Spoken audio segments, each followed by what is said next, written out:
Forearm recovery, supination and pronation after stroke.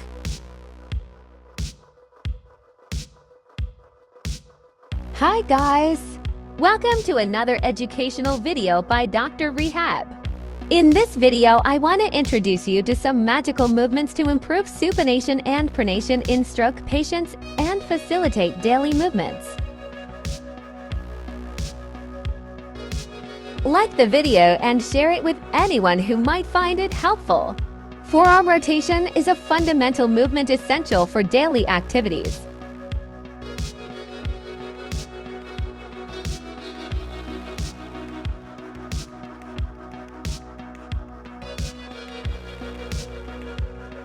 After a stroke, this movement is often significantly affected, making it difficult for the patient to perform. In most cases, pronator muscles become spastic, while supinator muscles are too weak to perform supination.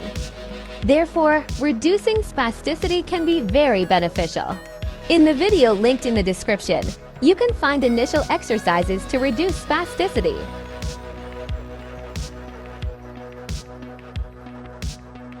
Alright, let's go and get started with the exercises together.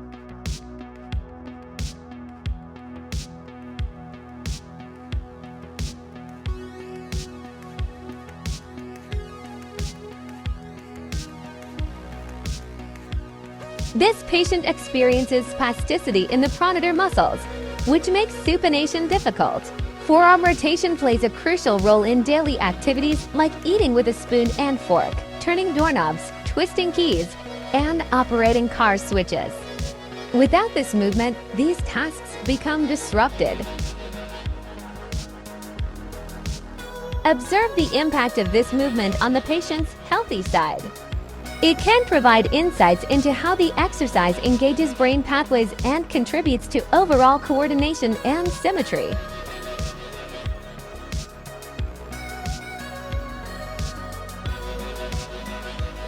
For this exercise, we need a lightweight rod with the dimensions shown in the video.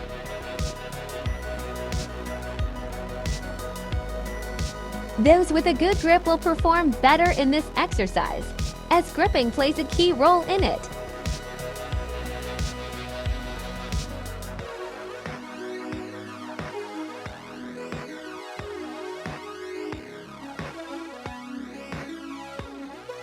The arm is placed beside the body with the elbow bent at a 90-degree angle.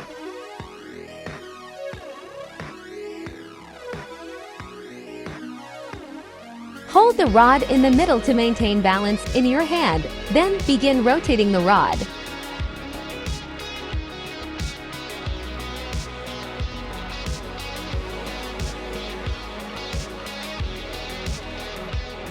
As you can see in the video, this patient has a very weak grip. But even under these conditions, beginning the exercises is essential to achieve at least some progress. First, rest the rod in your hand, allowing your palm and fingers to fully wrap around it. Practice gripping the rod several times until it stays securely in your hand. Once you have a secure grip, lift the rod and perform the rotational movement.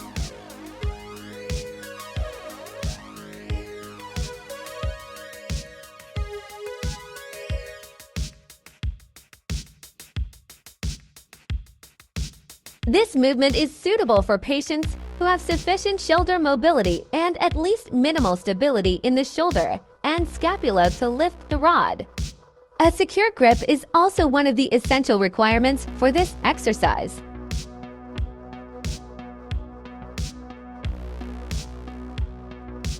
Fortunately, with great effort, this patient successfully initiated the exercise.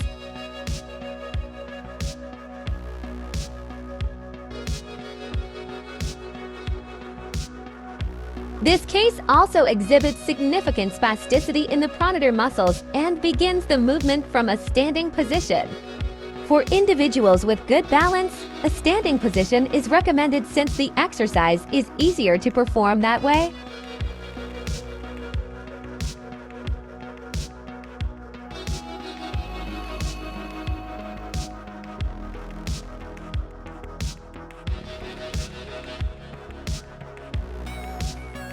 In the later stages, we ask them to perform the exercise while seated, as ultimately this movement should be mastered in a seated position for better transfer to daily activities.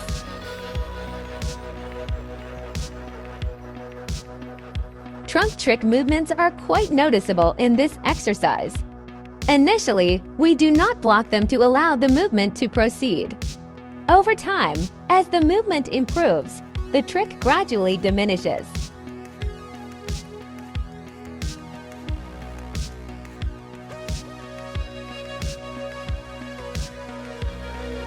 Our other patient also suffers from spasticity in the pronator muscles.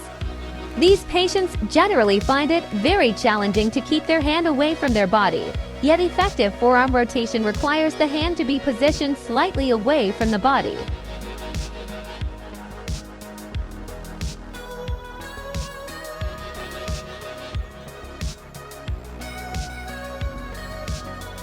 For this reason, we combine distancing the hand from the body with this exercise to strengthen both aspects together. As shown in the video, when the patient moves the hand away from the body, they place it on the table, which helps facilitate the rotation. This shifts the movement from a purely active state to an active-assisted one. However, if the spasticity is severe and causes significant interference, this method can be used to initiate the movement.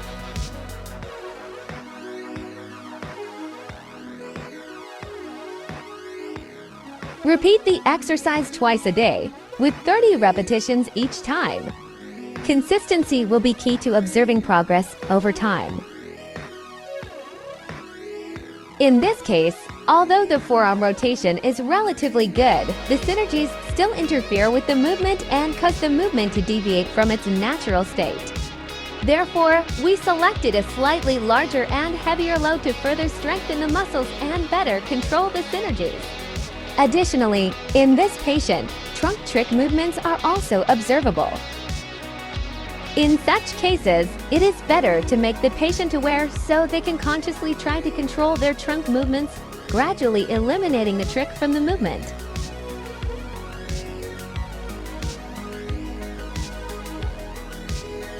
Finally, a bilateral movement was provided to the patient to activate the brain pathways.